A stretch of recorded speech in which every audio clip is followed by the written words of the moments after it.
So what is the Amish view of baptism? When someone wants to join the church, to become a member of the church is baptism. So you have to attend these like baptism classes. That's not how we would call it in the Amish, but that's the best way I can explain it. In our community, you're expected to, between the age of 20 and 23. When someone wants to join the church, it's usually because they want to get married, and they're not allowed to get married until they're baptized. And then they have to attend these like baptism classes. That's not how we would call it in the Amish, but that's the best way that I can explain it. The classes you have to attend about like 6 times, which would be every other Sunday on church Sunday.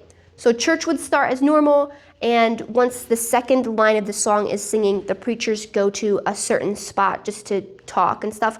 And then whoever wants to join the church, then by the 4th line of the song, they stand up at the same time and they go inside and join the preachers, and then they have to talk with them.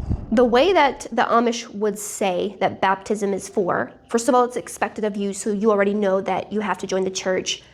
And then baptism, to the Amish, they would say something about your faith. I don't know exactly what the words are. They would say something with their words, but with their actions, it is only about following the Amish church, the church district that you belong to, that you attend your parents' church at that moment. It's all about following the church Ordnung. You already know the Ordnung from growing up, but at this point, when you join the church, you have to get taught the more of the rules. That's what they teach you in these baptism classes.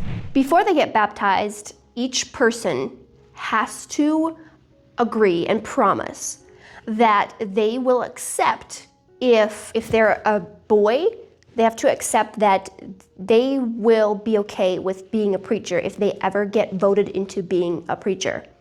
And if you're a woman, then you have to promise that you're going to be okay with being a preacher's wife if your husband ever becomes preacher. Plus, you have to promise other things, and you get told the specific rules of the clothing and what is expected of you on how to be a good member of the church who follows the rules and does not cause trouble with the church.